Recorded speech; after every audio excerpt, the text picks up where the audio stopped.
तो आदाब, नमस्कार, गुड इवनिंग, सत श्री अकाल। एक बार फिर आप तमाम लोगों का स्वागत है क्राइम तक की कहानी के इस एपिसोड में। उम्मीद है पूरी फैमिली अच्छी होगी, अपना और अपनों का ख्याल रख रही होगी।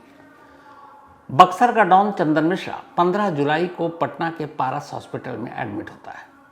16 जुलाई को उसको डिस्चार्ज होना जाना, लेकिन वो होता नहीं है और 17 जुलाई की सुबह 5 शूटर हॉस्पिटल में घुसते हैं और अंधाधुंध उस पर गोलियां चलाते हैं। पटना के इस पारस हॉस्पिटल में उसका एडमिट होना, नेक्स्ट डे उसका वहाँ रुक जाना, डिस्चार्ज होने के बावजूद हॉस्पिटल न छोड़ना और उसके अगले दिन ये शूट आउट, इन सब के पीछे की कहानी क्या है? किसे पता था कि वो इस हॉस्पिटल में जाने वाला है? किस किस को मालूम था कि वहाँ एक दिन एक्स्ट्रा रुकेगा? और किसको पता था कि वो 17 जुलाई की दोपहर को डिस्चार्ज होगा और उससे पहले ये सब कुछ काम करना है? ये पूरी कहानी, पूरी साजिश, कैसे साजिश रची गई चंदन मिश्रा को मारने की, कैसे दो दोस्त दुश्मन बन गए, कैसे दो दोस्त जिन्होंने सारे जुर्म एक साथ तब से शुरू किए जब वो नाबालिग थे और तब तक दोस्त रहे जब तक जेल के बाहर थे, लेकिन जेल के अंदर जाते ही दो दोस्त कैसे दुश्मन बन गए। ये पूरी कहानी आपके सामने पेश करूं। 3 तस्वीरें उससे पहले दिखाना चाहता हूं। ये पहली तस्वीर 17 जुलाई थर्सडे यानी गुरुवार की सुबह करीब 7:13 की है। सुबह का वक्त है, शायद रात बारिश हुई थी, सड़क गीली है और सड़क पे भीड़ भी कम है। ये पारस हॉस्पिटल के बाहर की तस्वीर है। 2 लड़के पहले सामने से आते हैं और राइट साइड में रुक जाते हैं, इसमें से एक हेलमेट पहने हुआ है। इसके बाद 4 लड़के अब बाईं तरफ से आते हैं और फिर उन 2 लड़कों को ज्वाइन करते हैं। लेकिन जैसे ही ये 4 लड़के आते हैं, इनमें से एक हेलमेट वाले को कुछ इशारा करता है और वो सीधे आगे की तरफ बढ़ जाता है। अब सिर्फ यहाँ 5 लड़के हैं और ये आपस में पूरे 2 मिनट तक मीटिंग करते हैं। अब घड़ी में टाइम हुआ है 7:15 और इसके बाद ये 15 पे वहाँ से निकल पड़ते हैं, सामने की तरफ जाते हैं, क्योंकि सामने ही पारस हॉस्पिटल का मेन गेट था। ये वीडियो यहाँ पे ख़त्म होता है। अब इसके बाद दूसरा वीडियो जो शुरू होता है, जो सीसीटीवी कैमरे का है, वो 7:25 के आसपास का है। इसी पारस हॉस्पिटल के 2nd floor private ward room number 209। वही 5 लड़के जो 2 मिनट तक मीटिंग कर रहे हैं, आप देखेंगे कि इस वक्त इस एक साथ लाइन से चले आ रहे हैं। सबसे आगे आगे वही है जिसने कोई कैप नहीं पहनी, बिल्कुल चेहरा खुला हुआ है, और पीछे पीछे वही 4 जो नीचे मीटिंग कर रहे थे। हेलमेट वाला शख्स यहाँ नज़र नहीं आएगा आपको। इसके बाद आगे चलने वाला शख्स दरवाज़ा खोलता है। आप ध्यान से देखेंगे तो दरवाजे का लॉक भी नहीं है, अंदर से दरवाज़ा बंद भी नहीं। इसकी वजह ये थी कि रूम नंबर 209 इकलौता ऐसा रूम था 2nd फ्लोर पे जिसका लॉक ख़राब था, और ये ख़राब वैसे नहीं था, इसको जानबूझकर ख़राब किया गया था ताकि ये शूटर बेरोक टोक उस दरवाजे के अंदर दाखिल हो सके। तो लॉक ख़राब एक एक करिए घुसते हैं और फिर वहाँ से शूट आउट के बाद 10 सेकंड में बाकी 4 निकलते हैं और 38 सेकंड के बाद ये जो पहले शख्स गया था वो निकलता है। नीचे भी आपने देखा जब हेलमेट के साथ आया, और ये ऊपर भी जो शख्स सबसे आगे है और जो सबसे आखिर में निकलता है, इसका नाम है तौसीफ बादशाह उर्फ तौसीफ रज़ा। इसकी कहानी आगे बताऊंगा। तो ये दूसरी तस्वीर, दूसरा सीसीटीवी कैमरे की तस्वीर आपने देख ली। अब फिर वापस हॉस्पिटल से बाहर नीचे चलते हैं। ये सीसीटीवी कैमरे की तीसरी तस्वीर है। इस तस्वीर में एक लड़की स्कूल यूनिफॉर्म में जा रही है। अचानक सामने से एक मोटरसाइकिल आती है, 3 लड़के उस पर बैठे हैं। ये वही तीनों हैं जो ऊपर आपने देखा थोड़ी देर पहले हॉस्पिटल में। पर इनमें से जो बीच में बैठा शख्स है उसके हाथ में पिस्टल है और दाएं हाथ में उस पिस्टल को वो हवा में लहरा रहा है। असल में शूट आउट की कामयाबी का ये जश्न मना रहा था। इस दौरान में वो लड़की शायद इसके हाथ में पिस्टल देखकर जो स्कूल जा रही थी, घबरा कर वापस लौट आती है और कहीं छुपने की कोशिश करती है। फिर तभी दूसरी मोटरसाइकिल पर 3 और लोग आते हैं। ये वही 3 में से 2 शूटर थे जो ऊपर थे और अब भाग रहे हैं। तो ये 3 तस्वीर थी, शूट आउट से पहले की मीटिंग की, शूट आउट के वक्त की, और शूट आउट के बाद शूट आउट की कामयाबी के जश्न की। अब सवाल ये है कि पारस हॉस्पिटल के 209 रूम नंबर में चंदन मिश्रा एडमिट है, ये कैसे पता, और ये कौन लोग थे? तो इसको जानने के लिए और पूरी कहानी समझने के लिए, और ये जो सबसे आगे आगे शूटर है, इसकी कहानी कब में एंट्री होगी, हमें पटना से 145 किलोमीटर दूर बक्सर चलना होगा। बक्सर, क्योंकि ये कहानी यहीं से शुरू होती है। बक्सर से ये कहानी शुरू होती है, करीब 2008 की बात है। 2008 इसी बक्सर में चंदन मिश्रा का जन्म होता है। एक आम परिवार में, पिता ठीक ठाक, घर का इकलौता बेटा, माँ बाप का इकलौता बेटा। स्कूल में पढ़ाई कर रहा था, तब तक सब कुछ ठीक चल रहा था। लेकिन 2008 में इसी बक्सर के गांव में जहां वो रहता था, एक दिन क्रिकेट के मैदान में एक लड़के से उसकी लड़ाई हो जाती है। उस लड़के का नाम सोनू था। सोनू उसे पीट देता है। बाद में चंदन उसके घर जाता है उसके माँ बाप से शिकायत करने, लेकिन उल्टा वो लोग भी चंदन को पीट देते हैं। उसको गुस्सा आता है, वो घर जाता है। उसके फादर के पास एक लाइसेंसी रिवॉल्वर थी। वो उस रिवॉल्वर को लेता है और सोनू के घर पहुंचता है और सीधे गोली मार देता है। बाद में उसे पकड़ा जाता है, पुलिस के हवाले कर दिया जाता है। पुलिस उसे जेल भेजने वाली थी, लेकिन तभी माँ बाप उसके बर्थ सर्टिफिकेट लेकर पहुंच जाते हैं और बताते हैं कि ये नाबालिग है, अभी 18 साल का नहीं हुआ है, और वो हुआ भी नहीं था। तो अब चूंकि नाबालिग था इसलिए उसको रिमांड होम भेज दिया जाता है, जहाँ बच्चों को रखते हैं। अब वो रिमांड होम में रहता है अगले 3 साल तक, और इन्हीं 3 साल ने चंदन की ज़िंदगी बदल दी। रिमांड होम में जाहिर सी बात है वो तमाम लड़के ही थे, कम उम्र के नाबालिग, जिन्होंने कोई ना कोई जुर्म किया था। उनके साथ रहकर उसे पहली बार क्राइम और क्राइम की दुनिया के बारे में पता चलता है। रिमांड होम में भेजा गया था उसको सुधरने के लिए, लेकिन वहाँ जाकर उसे एक नई दुनिया के बारे में जानकारी मिलती है और वो उस दुनिया को लेकर बहुत ज़्यादा पैशनेट हो जाता है। 3 साल वहाँ रहता है और 3 साल के बाद बाहर आता है। अब बाहर जब आया तो एक सीधा साधा लड़का, एक क्रिमिनल हो चुका था। इसी दौरान में जब वो बाहर आता है, एक और लड़के से उसकी मुलाकात होती है। वो भी उसी वक्त जेल से छूटा था और उसका नाम था शेरू सिंह, ओंकार नाथ सिंह असली नाम, उर्फ शेरू सिंह। एक कॉमन फ्रेंड के जरिए चंदन और शेरू की मुलाकात होती है। दोनों जेल से बाहर आए, एक रिमांड होम से आया था। दोनों में अब दोस्ती हो जाती है। रिमांड होम और जेल में रहकर उन्होंने क्रिमिनल और क्राइम की दुनिया के बारे में इतना कुछ सुना कि उन्हें लगा कि अब यही दुनिया है। दोनों हाथ मिला लेते हैं।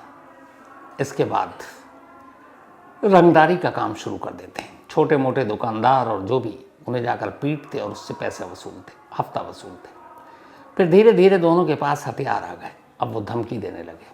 कुछ बड़े दुकानदारों पर हाथ साफ किया। फिर इन्हें लगा कि लोग तो डर रहे हैं उनके डर से। फिर उन्होंने और बड़े बड़े दुकानदारों और बिजनेसमैन को डराना शुरू किया। इसी बीच में कुछ और झगड़े हुए, सीधे गोली मारनी शुरू कर दी। फिर अचानक इन दोनों ने अपने गैंग की एक खास चीज़ अपनाई। शेरू और चंदन की दोस्ती अब धीरे धीरे पूरे इलाके में मशहूर हो रही थी और भी कुछ लड़के इनके साथ जुड़ रहे थे। इन दोनों ने मोटरसाइकिल खरीदी और मोटरसाइकिल पर एक नई चीज़ सीखी। वो ये कि कभी चंदन मोटरसाइकिल चलाता तो कभी शेरू, और जो चला रहा होता वो तो चला रहा होता, जो पीछे बैठता वो पीछे सामने की तरफ मुँह करके नहीं बैठता, बल्कि पीछे की तरफ मुँह करके बैठता। यानी ड्राइवर और पिलियन राइडर दोनों की पीठ मिले होते, और पीछे बैठने वाला चलती मोटरसाइकिल से निशाना लेता, पिस्टल से। धीरे धीरे ये दोनों इस चीज़ में इतने महारत हासिल कर ली कि जब ये इन्हें किसी को मारना होता तो ये पैदल नहीं मारते, ये मोटरसाइकिल पर निकलते, एक पीठ पीछे की तरफ होता और वो पीछे से ही गोली चलाता और निशाना सर का होता। धीरे धीरे अब इन्होंने रंगदारी के चक्कर में कत्ल करना शुरू कर दिया। लेकिन फिर साल 2011 है। इनकी क्राइम की जो पूरी अब तक की कुंडली थी उसका सबसे खूंखार साल। ये वो साल था जब 2011 में चंदन और जो शेरू है, इन दोनों ने मिलकर एक ही साल के अंदर 8 मर्डर किए, 8 कत्ल। अब इस 8 कत्ल के बाद आसपास की पुलिस भी चौंकी। उन्हें लगा कि ये क्या हो रहा है, लेकिन अब भी ये बक्सर और उसके इर्द गिर्द ही एक्टिव था। फिर तभी एक मर्डर होता है, 8वां मर्डर। 7 ये कर चुके थे 2011 में। राजेंद्र केसरी एक चूना के व्यापारी थे, बिजनेसमैन, अच्छा खासा पैसा था। चंदन और शेरू उससे रंगदारी वसूलना चाह रहा था। धमकी दी, पैसे दे दो वरना मार देंगे। राजेंद्र केसरी की भी बहुत ऊपर तक थी, पुलिस में भी अच्छी पहचान, पॉलिटिशियन से भी पहचान। उन्होंने कहा ये नए लड़के मेरा क्या करेंगे, रंगदारी देने से मना कर दिया। जब मना किया तो कहते हैं ये बात है 20 अगस्त 2011, 20 अगस्त 2011। राजेंद्र केसरी ने मना कर दिया। जब मना किया तब इसी चंदन मिश्रा ने 20 अगस्त 2011 को ऐलान किया पूरे बक्सर में कि अगले दिन यानी 21 अगस्त को राजेंद्र केसरी को गोली मारूंगा। हर एक को लगा कि ऐसे कैसे, राजेंद्र केसरी भी काफ़ी ठीक ठाक दबंग किस्म के इंसान, पहुंच अच्छी। लेकिन फिर 21 अगस्त की तारीख आई और 21 अगस्त को सचमुच चंदन और शेरू ने राजेंद्र केसरी को गोली मार दी। जब राजेंद्र केसरी को गोली मारी और वो भी ऐलानिया एक दिन पहले हो चुका था, ये बात अब बक्सर से निकलकर पटना पुलिस हेडक्वार्टर तक पहुंची। राजेंद्र केसरी की पहुंच नेताओं तक थी। मामला पॉलिटिकल हुआ, आवाज़ें उठाई नेताओं ने। इसके बाद पुलिस हरकत में आई। अब ये पहली बार था जब राजेंद्र केसरी के मर्डर के बाद पुलिस एक्टिव हुई। अब तक करीब 25 मुकदमे दर्ज हो चुके थे, जिनमें 12 से ज़्यादा तो कत्ल के थे इन दोनों पर। लेकिन राजेंद्र केसरी वो मर्डर केस था जिसने पुलिस को नींद से जगाया। अब पुलिस इनके पीछे लगी। इन दोनों को भी लगा कि पुलिस इस बार कुछ ज़्यादा ही एक्टिव है। दोनों ने बक्सर छोड़ दिया और वहाँ से निकल गए नेपाल। बिहार पुलिस को टिप ऑफ मिला, नेपाल पहुँची। नेपाल में लगभग इन दोनों तक पहुँच गई थी, लेकिन नेपाल पुलिस को पता चल गया कुछ कागजी डॉक्यूमेंट्स की ज़रूरत थी। 2 देशों का मामला था, लेन देन, आप जाकर वहाँ अरेस्टिंग नहीं कर सकते। इन सारे चक्कर में ये दोनों फुर हो गए और बिहार पुलिस के हाथ आते आते रह गए। बिहार पुलिस खाली लौट आई। लेकिन कुछ महीने बीते। कुछ महीने बाद पुलिस को फिर इन्फॉर्मेशन मिली कि दोनों कोलकाता में हैं। बिहार पुलिस की एक टीम जाती है, एक ऑपरेशन करती है और शेरू और चंदन को 2011 में कोलकाता से अरेस्ट कर लेती है। अरेस्टिंग के बाद इन दोनों को बक्सर लाया जाता है। अब इनके मुकदमों की लिस्ट तैयार की जाती है। 25 मुकदमे दोनों के सर थे, 12 से ज़्यादा मर्डर और सबसे चर्चित Rajendra Kesari murder case. Lower court में मुकदमा चलता है। इनको पहले बक्सर जेल रखा जाता है, फिर ये देखा जाता है बक्सर में इनकी पहुंच है, तो अब धीरे धीरे इनके जेलों की भी अदला बदली हो रही है। फिर बक्सर से भागलपुर, भागलपुर से बेऊर, बेऊर से पुलिया। ये जेल जेल घूम रहे हैं और इसी बीच लोअर कोर्ट का फैसला आता है राजेंद्र केसरी मर्डर केस में। इस मर्डर केस में राजेंद्र केसरी मर्डर केस में शेरू को सजाए मौत सुना देती है लोअर कोर्ट और चंदन को उम्र कैद की सज़ा। यहाँ पहली बार दोनों में फ़र्क किया अदालत ने। इस बात से शेरू को बड़ा बुरा लगा कि एक ही मर्डर केस में मुझे उम्र कैद उसको और मुझे फांसी। हालांकि दोनों ही फैसलों को इन्होंने हाई कोर्ट में चैलेंज किया। जब हाई कोर्ट में गए तो हाई कोर्ट ने भी जो चंदन है उसकी उम्र कैद की सज़ा तो बरकरार रखी, लेकिन शेरू की फांसी की सज़ा को उम्र कैद में तब्दील कर दिया। लेकिन खटास आ चुकी थी। शेरू को लगा कि इसकी कुछ एडमिनिस्ट्रेशन, पुलिस, इन सब पहुँच है और इसने मेरी मदद नहीं की। खैर, अब दोनों भागलपुर जेल में थे। भागलपुर जेल में अब इन 2 दोस्तों के बीच में खटास थोड़ी सी बढ़ने लगी। पहली वजह थी पैसे। इन दोनों ने जितनी भी रंगदारी से पैसे वसूले, लूटपाट की, उसमें अब लगता था शेरू को कि कुछ पैसे चंदन ने कम दिए और चंदन को लगता था कि शेरू ने कुछ पैसे कम दिए, हिस्सा नहीं दिया। पहली चीज़ ये आई। दूसरी चीज़ ये हुआ इस दौरान में, जब जेल जाने से पहले चंदन की परिवार की एक लड़की थी जिसके साथ शेरू की नज़दीकियाँ थी। ये बात चंदन को पता चली। दोनों दोस्त थे लेकिन दोनों की जातियाँ अलग थीं। ये बात चंदन को नागवार गुजरी। अब इधर जेल में है। जेल जाने के बाद अब उधर बक्सर पुलिस ने चंदन और शेरू गैंग के ऊपर दबिश डालनी शुरू की। लेकिन इत्तेफाक से जितने लोग शेरू के करीब थे, जो लड़के, वो सब एक एक कर इनकाउंटर में मारे गए या जेल के अंदर पहुंच गए। जबकि जो चंदन गैंग से जुड़े हुए लड़के थे उनका कुछ नहीं हुआ, वो सब सेफ बाहर, कोई इनकाउंटर में नहीं मारा गया। अब शेरू के पास उसके लड़के शिकायत लेकर आते कि भैया पुलिस सिर्फ हमारे लड़कों को मार रही है, हमारे लड़कों को उठा रही है, चंदन भैया के लड़कों को कुछ नहीं कर रही है। शेरू के मन में और शक पैदा हुआ कि ये सब कुछ चंदन करा रहा है, चंदन पुलिस से मुखबिरी करा रहा है, चंदन उनके लड़कों को मरवा रहा है। अब रिश्ते और ख़राब होने शुरू हो गए। इसी बीच भागलपुर जेल में रहते हुए चंदन ने सोशल मीडिया अकाउंट पर कई तस्वीरें डाल दी जेल से ही, जबकि शेरू को ये कभी सुविधा नहीं मिली। फिर खटास आया कि इसकी जेल के अंदर भी अच्छी पहुंच है और जेल के स्टाफ इसके साथ अच्छा बर्ताव करते हैं, मेरे साथ अच्छा बर्ताव नहीं करते। यहाँ भी खटास पैदा हुआ। फिर धीरे धीरे ये हुआ कि अब दोनों में दुश्मनी हो चुकी थी। जेल को भी लगा कि अब ये दोनों दुश्मन हो गए, एक साथ रखना ठीक नहीं है। इसके बाद पहली बार ऐसा हुआ कि जब इन दोनों को अलग अलग जेलों में डाला गया। भागलपुर जेल से निकालकर चंदन मिश्रा को पटना के बेऊर जेल भेज दिया गया और शेरू को पुलिया जेल, दोनों वहीं थे। बंटवारा हो चुका था, गैंग अलग हो चुका था, दोस्त अब दुश्मन हो चुके थे। इसी बीच में अब तक जेल में रहते हुए इन लोगों को लगभग 14 साल बीत चुके थे। 11 गैंग में पकड़े गए थे, 25 आ गया, 14 साल। इन 14 सालों में जब 10 साल पूरे हो गए तो इन दोनों ने कई बार पेरोल के लिए अर्जी दी। कुछ परिवार में मौतें हुई, कुछ बीमार हुए, लेकिन हर बार अदालत ने चंदन और शेरू दोनों की पेरोल अर्जी खारिज कर दी। ये फिर डाल देते, फिर खारिज हो जाती। इत्तेफाक से चंदन ने इस बार फिर से एक अर्जी डाली, अभी जून के महीने में।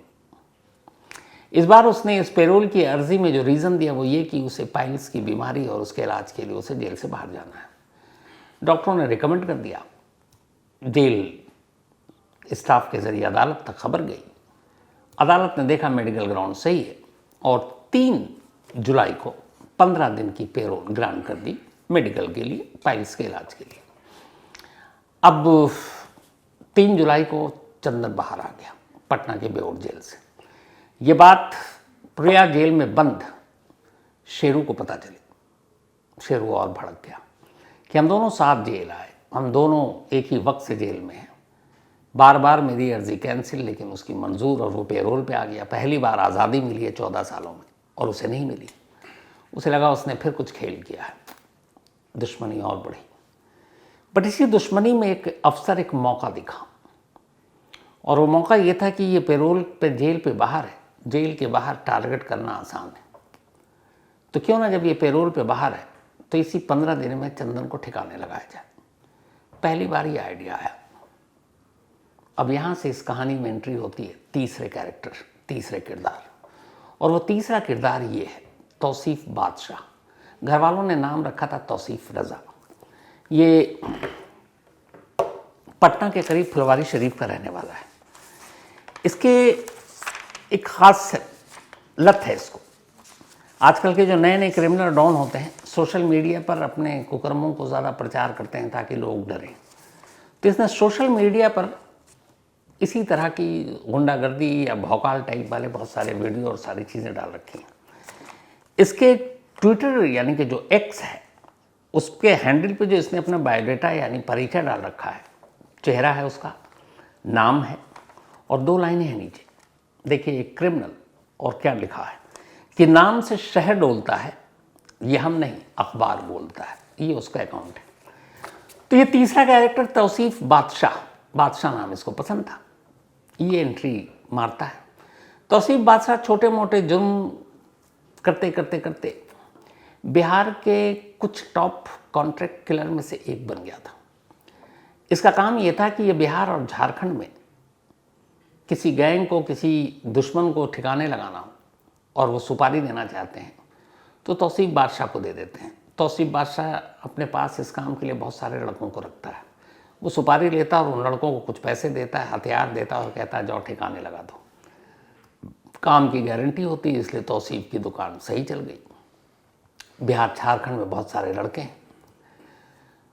तब चंदन पेरोल पर बाहर है और उसे ठिकाने लगाना है। लेकिन इत्तेफाक से चंदन जब बाहर निकला तो सीधे बक्सर पहुंच गया। बक्सर अपने इलाके में, उसके अपने लोग, ज़बरदस्त सुरक्षा, मौका है नहीं। अब वो इंतज़ार कर रहा है कि ये कब कहाँ। तभी 15 जुलाई को, चूँकि उसके लगातार उस पर नज़र रखी जा रही थी, 15 जुलाई को पारस हॉस्पिटल में चंदन आकर एडमिट हो जाता है। ये खबर शेरू को मिलती है। शेरू फ़ौरन अब तौसीफ बादशाह से संपर्क करता है और उसकी 2 वजह थी। एक, कॉन्ट्रैक्ट किलिंग के लिए उसके पास लड़के थे, और 2, पारस हॉस्पिटल को तौसीफ बादशाह बहुत अच्छी तरीके से जानता था। उसकी वजह ये थी कि उसके अपने फैमिली के मेंबर या दोस्त या रिलेटिव जो भी थे, उनका इलाज पारस हॉस्पिटल में ही चलता था। वहाँ के स्टाफ से भी उसकी ठीक ठाक थी। तो अब तौसीफ से कांटेक्ट होता है। तौसीफ फ़ौरन अपने लोगों को लगाता है और पता कर लेता है कि चंदन मिश्रा 15 जुलाई को पारस हॉस्पिटल में एडमिट हुआ है, private ward, 2nd floor, room number 209। और शक यही है कि इसी साजिश के तहत वो उस रूम के लॉक को ख़राब करवा देता है। अब इसमें कोई मिली भगत हो किसी की, रूल आउट नहीं किया जा सकता। अब ये सब कुछ हो गया। नसीब देखिए कि 16 जुलाई को डॉक्टर डिस्चार्ज करने के लिए फोर्स करता है, लेकिन खुद चंदन मिश्रा डिस्चार्ज नहीं होता, कहता 17 को जाएंगे। अब इसके बारे में भी रिपोर्ट मिल चुकी है। अब 17 जुलाई दिन में कभी भी 12 बजे के आसपास डिस्चार्ज होना है, मतलब आपके पास वक्त सुबह सुबह का है। सुबह सुबह जाने के 2 फायदे हैं। एक, ओपीडी खुलता नहीं है तो भीड़ नहीं होती। नंबर 2, ट्रैफिक और बाकी चीज़ों से आप बच सकते हैं। तो उसी के बाद 6 लड़के वहाँ पहुँचते हैं और इन 6 में से 4 ने कैप पहनी, एक ने हेलमेट, 5वां इकलौता है जिसने ना कैप पहनी, ना हेलमेट पहना, ना चेहरा छुपाया। सबसे आगे भी वही और सबसे लास्ट में कमरे से निकलने वाला भी वही। ये वही तौसीफ बादशाह उर्फ तौसीफ रज़ा है जो रूम नंबर 209 में सबसे पहले घुसा था और सबसे आखिर में 36 सेकंड बाद बाहर निकला था। कहते ये भी हैं कि इसके लेट बाहर निकलने की वजह ये थी कि गोली तो मार दी गई थी, लेकिन शायद वो उसकी मौत का वीडियो किसी को दिखाना चाहता था और उसको वो शूट कर रहा था अपने मोबाइल पर। तो चंदन मिश्रा के मर्डर की रिकॉर्डिंग भी हुई है ताकि जो भी लोग इसके पीछे हैं उन्हें प्रूफ दिया जा सके कि देखो ये हमारा काम है, क्योंकि दुश्मन हज़ार हैं और ऐसे क्रिमिनल के होते हैं।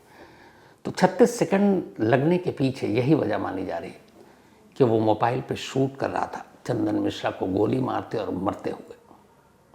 हो सकता है आने वाले दिनों में जब ये अरेस्ट हो वो वीडियो आप सब भी देख पाएँ। तो ये थी पूरी कहानी। 5 जो शूटर हैं उन 5 की पहचान हो गई है। इनमें से एक शूटर, जो 3 शूटर थे, वो इसी तौसीफ बादशाह के गैंग के, पुलिस ये भी पहचान कर चुकी है। इनके नाम हैं आकिब मलिक, इसके अलावा कालू उर्फ मुस्तकीम और बलवंत सिंह उर्फ भिंडी। ये तीनों वो हैं जो तौसीफ बादशाह के लिए काम करते हैं। चौथा शूटर जिसकी पहचान हुई उसका नाम है सोनू, और ये सोनू शेरू का आदमी है, शेरू के लिए काम करता है। तो इसी से पुलिस ये कनेक्शन जोड़ रही है कि हुक्म जेल से मिला, सुपारी जेल से निकली, सुपारी शेरू ने दी, सुपारी लेने वाला तौसीफ बादशाह, और दोनों गैंग के लोग इसमें शामिल। शूटर की तलाश जारी है, पहचान हो चुकी है, और जो मेन मास्टरमाइंड है उसको कहीं ढूंढने की ज़रूरत ही नहीं है, क्योंकि ऑलरेडी उम्र कैद की सज़ा जेल में काट रहा है।